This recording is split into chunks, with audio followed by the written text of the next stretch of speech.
BPSC TRE 3.0 के 6 to 8 और 1 to 5 का पेपर आज संपन्न हो गया और इसके बाद छात्रों के मन में सबसे बड़ी उत्सुकता यह है कि क्या कुछ कट ऑफ रह सकता है पेपर के लेवल के अकॉर्डिंग और पिछली बार की कंपैरिजन में इस बार के पेपर को देखते हुए क्या कुछ कट ऑफ जा सकता है। देखिए 1 to 5 और 6 to 8 के लिए दोनों के लिए हम कैटेगरी वाइज कट ऑफ जानेंगे। रामांशु सर देखिए इस पूरे मुद्दे पर चर्चा करने के लिए हमारे साथ है। चलिए सर से बात करते हैं और सीधा जानते हैं कि क्या कुछ कट ऑफ रहेगा पेपर का और इस बार के पेपर में क्या कुछ अलग दिखा है, कट ऑफ किन बातों पर निर्भर करेगा, जो भी चीजें सर से हम जानेंगे। तो चलिए सर से बात करते हैं और सीधा जानते हैं। सर ऑन ड्यूटी में आपका बहुत स्वागत है। धन्यवाद सर। इस बार का पेपर देखा होगा आपने कि किस प्रकार से पीआरटी और 6 to 8 में मिडिल वाले में जो पेपर था उसका क्या कुछ लेवल था सर, और पिछली बार के कंपैरिजन में क्या अलग था, क्या आसान था, क्या मॉडरेट लगा सर, और क्या लगा कि टफ था सर? देखिए, जब भी किसी पेपर में कि हम एनालिसिस करते हैं और उसके जो है कट ऑफ की बात करते हैं, तो कट ऑफ में दो चीज़ें नॉर्मली लेते हैं कि क्वेश्चन पेपर कैसा आया और कौन कौन से बच्चे एग्जाम दे रहे थे। तो ये दोनों बहुत महत्वपूर्ण चीज़ें होती हैं। तो निश्चित रूप से जो है क्वेश्चन पेपर्स पे आप लोगों ने भी जाके स्कूल वाइज जो है बहुत सारा जगह लोगों से प्रश्न पूछे, बहुत सारे लोगों ने बहुत सारी चीज़ों पे बोला कि साइंस का पेपर जो 6 to 8 में था वो थोड़ा सा आसान था, मॉडरेट था। फिर वहीं आर्ट्स के पेपर में देख लें तो वर्ल्ड हिस्ट्री के क्वेश्चंस बहुत सारे आ गए थे, तो उसके हिसाब से टफ था। फिर वही आप पीआरटी में जब डिस्कस करते हैं तो आप लोगों ने बताया कि हिंदी का पेपर क्वालिफाइंग काफ़ी जो है टफ था, लेकिन वहीं इंग्लिश का कम जो है थोड़ा सा ईजी था। तो ये सब अलग अलग जगह आप लोग ने जो एनालिसिस किया उसी आधार पे हम लोग भी एनालिसिस करते हैं। और फिर बच्चों के जो फ़ोन कॉल्स आते हैं, फिर जो हम लोग सर्वे कराते हैं उसके आधार पे, तो सर्वे का प्रोसीजर तो अभी चलेगा, आज से चलेगा, आप भी करवाएंगे, हम भी कराएंगे, तब जो है क्लियर होगा।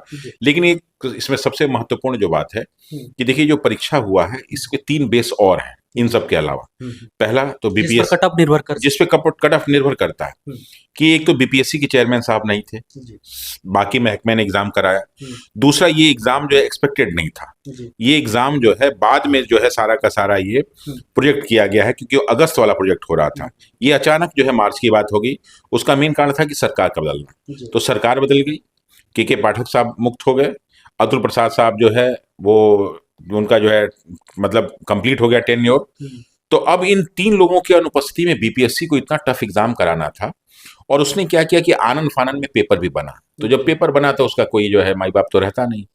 दूसरा क्या कि आपने देखा कि 16 तारीख को एग्जाम होने वाला था, वो पोस्टपोन होकर आगे चला गया, अप्रैल में चला गया। अभी होगा कि नहीं होगा एक अलग चीज है। तो ऐसे कंडीशंस में एग्जाम के क्वेश्चंस के पेपर को देखते हुए उसका प्रेडिक्शंस बहुत आसान नहीं होता।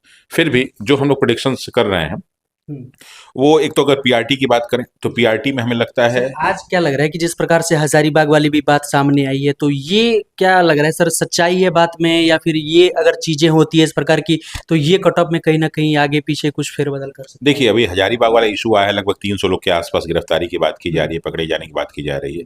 अब नो डाउट कि अगर 300 लोग कहीं बैठ के एग्जाम दे रहे हैं या फिर उनसे एग्जाम कंडक्ट कराया जा रहा है तो उसके पीछे कुछ न कुछ तो मंशा रही होगी, कुछ न कुछ तो वो सोचे होंगे लोग। लेकिन कुछ लोगों का ये भी कहना है, जो सूचना आ रही है, कि जो क्वेश्चन पेपर आया हुआ है और जो एग्जाम में आया था दोनों में अंतर है। जो लोग रट रहे थे और ये जो है उसमें अंतर है। तो अभी उसके बारे में क्लियर नहीं किया जा सकता, लेकिन अगर कहीं ना कहीं पेपर आउट होता है तो 300 तो वो है ही हैं, बाकी और कितने लोग होंगे उसकी जानकारी नहीं है। तो ऐसे मेरिट तो प्रेडिक्ट करना थोड़ा सा कठिन काम होगा। लेकिन सर वो तो ये बात हो गई सर, जैसे कि सेकंड शिफ्ट का जब पेपर हो रहा था पीआरटी का, तो उसमें छात्र जैसे निकल रहे थे बता रहे थे कि हिंदी का जो पेपर था वो कहीं ना कहीं सर टफ सेट कर दिया गया था, जो क्वालिफाइंग वाला पेपर है। तो क्या लग रहा है सर कि ये चीज़ें मेरिट में कुछ कर सकती है छात्रों को, क्योंकि वहाँ पर क्वालिफाइंग चीज़ें हो जाती है, तो ये कुछ असर डालेगी? देखिए, जब हिंदी अगर टफ हुआ तो इंग्लिश आसान भी हुआ, लेकिन यहाँ के बच्चों के लिए इंग्लिश कितना भी आसान हो टफ ही होता है, तो थोड़ा सा यहाँ मुश्किल हो ही जाता है। लेकिन जितने बच्चों को सेलेक्ट होना है उतने बच्चे क्वालिफाई कर जाएंगे, इसलिए इस हिंदी से बहुत ज्यादा फर्क पड़ने वाला नहीं है। अच्छा, मेरिटोरियस तो कहीं भी मेरिट ले, हाँ, कहीं मेरिट लेके आएंगे। लेकिन उसमें एक चीज और भी है, क्योंकि ये एग्जाम जो दे रहे हैं लोग ना, ये एग्जाम एक ही व्यक्ति के लिए 3 बार जो है किया गया। पहला टीआरई 1 भी इन्हीं के लिए था, टीआरई 2 भी इन्हीं के लिए था, और टीआरई 3 भी इनके लिए था। तो बहुत सारे अच्छे बच्चे जो एग्जाम में भी बैठ सकते थे वो अगस्त में जो बैठेंगे हो सकता है उनको इसमें मौका मिलना चाहिए था, मौका नहीं मिलेगा वो।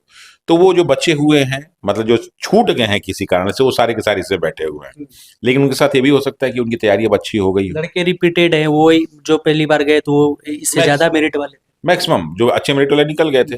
अब जो बच्चे हैं मैक्सिमम, तो मैक्सिमम मुझे लगता है कि नए बच्चे से बहुत ही कम होंगे। तो जो पुराने बच्चे हैं वही सारे के सारे हैं। तो इसलिए मुझे लगता है कि मेरिट कुछ लोग जो कह रहे हैं कि बहुत बढ़ जाएगा, बहुत बढ़ने वाला नहीं है। पिछली बार की तुलना में अगर हम लोग इस बार करें तो हमें लगता है कि सीधे आप कट ऑफ पे ही आ जाते हैं हाँ सर। हाँ, तो ये जो पीआरटी है, पीआरटी की अगर हम बात करें तो वो हमें लगता है कि 68 से लेके 72 के बीच में, 70 के आसपास की बात हो रही है, 70 के 1-2 नंबर आगे पीछे। आगे पीछे। जनरल की बात कर रहे हैं। जनरल की बात कर रहे हैं, बाकी सब उसकी कैटेगरी वाइज हम 2-2 3-3 नंबर कम करते जाएंगे। और अगर हम बात करें जो है 6 to 8 वाले में, तो उसमें दो पार्ट हो जाता है। इसमें सर एक महिला का भी है सर, तो महिला के लिए उसके लिए बता दीजिए सर। देखिए महिला के पिछली लिए बार क्योंकि देखा गया था कि 5 से 10 नंबर का जो डिफरेंस था। तो देखिए इस बार जो है महिलाएं जितनी थी मैक्सिमम निकल चुकी हैं। हम्म। अब जो है जो काफी वीक महिलाएं हैं, बुरा नहीं मानेंगी, वो सब बची हुई हैं, तो उनके लिए मुझे लगता है कि कम से कम 8 से 10 नंबर का डिफरेंस आ सकता है, 10 कम नंबर का डिफरेंस आ सकता है। जी। अगर हम बातें करते हैं जो है 6 to 8 वाले की बात करते हैं, तो सोशल, पीआरटी में सर आपने क्लियर किया कि लगभग 70 के करीब जो है वो ये अभी सिक्योर प्रेडिक्टेड है, अभी के लिए प्रेडिक्ट प्रेडिक्ट जब अभी जो हम लोग सर्वे कराएंगे, आप भी कराएंगे, ऑनलाइन होगा, तो उससे जो बच्चों के जो है रिजल्ट आएंगे उसके हिसाब से फिर आगे और बताया जाएगा। इसको आप लोग 100% नहीं मानिए, एक प्रोडिक्शन है ये। प्रेडिक्शन। हाँ। चलिए सर 6 to 8 पे आ जाए। 6 to 8 की बात करें तो देखिए उसमें दो पार्ट है, एक साइंस वाला पार्ट है और एक जो है सोशल साइंस वाला पार्ट है। तो जो साइंस वाला पार्ट है, लोगों ने कहा कि मैथ और साइंस के इजी क्वेश्चंस आए, लेकिन ये मैथ है इसकी इजी क्वेश्चन अगर आए तो सारे कंपटीशन सबके लिए आसान आए होंगे। तो उसमें जो हमें जो मेरिट लगता है वो तो 80+ के आसपास होगा ही होगा, उसमें तो कोई कम होने की संभावना नहीं। और रही बात आपके सोशल साइंस में, तो सोशल साइंस में आपने देखा कि हिस्ट्री के क्वेश्चंस आ गए थे, वर्ल्ड हिस्ट्री। अब बहुत सारे बच्चे वर्ल्ड हिस्ट्री नहीं पढ़ते हैं, वो मॉडर्न हिस्ट्री पर रह जाते हैं, इंडियन नेशनल मूवमेंट पे ही रह जाते हैं, तो उसके मेरिट में कुछ कुछ कम बेसी होने के चांसेस, लेकिन मुझे भी लगता है कि वो भी मेरिट बहुत ज्यादा कम बेसी नहीं होगी, क्योंकि जितने भी बच्चे होते हैं ये अदर एग्जाम की भी तैयारी कर रहे होते हैं, तो ये मेरिट भी लगभग लगभग मुझे लगता है कि 80 के आसपास ही होनी चाहिए। ज्यादा ही जा सकती उससे है या ज्यादा ही कम जा जाए। सकती है, कम जाने की संभावना नहीं है। उसका एक कारण और है कि पिछली बार एक सीट के लिए 10 लोग थे, जी। इस बार एक सीट के लिए 5 लोग हैं। लेकिन ये है कि 5 लोग ये लायक है कि नालायक है, ये भी देखना पड़ेगा। उस समय 10 में जो है कम से पीआरटी की बात कर रहे हैं। पीआरटी की बात कर रहे हैं कि उसमें जो है 10 तो थे एक सीट के लिए, लेकिन उसमें से 5-6 लायक थे। अब इसमें 5 में 1 लायक है कि 4-5 लायक है, ये भी देखना पड़ेगा। लेकिन इसके साथ साथ क्या है कि अभी जो है बीपीएससी के नए चेयरमैन बन गए हैं और आज ही उनकी घोषणा की गई है। गुजरात हैं तो गुजराती वो, इन बिहार कैडर के 92 बैच के हैं, ठीक है।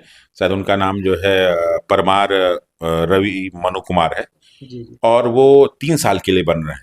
तो जो बीपीएससी की तैयारी अगले करने वाले लोग हैं वो थोड़ा सा अलर्ट हो जाए कि जो नया चेयरमैन आया है बहुत कुछ चीजें चेंज कर सकते हैं, तैयारियों को भी, तो तैयारियों को भी तैयारी अब कमजोर नहीं, आपको और स्ट्रांग ही करना है। और जो बेसिक बुक आप जो पढ़ रहे हैं उसको मत छोड़िए, लेकिन जो फालतू की किताबें पढ़ रहे हैं उसको थोड़ा सा अपने सेल्फ से हटाइए और नई नई अच्छी किताबों को शामिल कीजिए।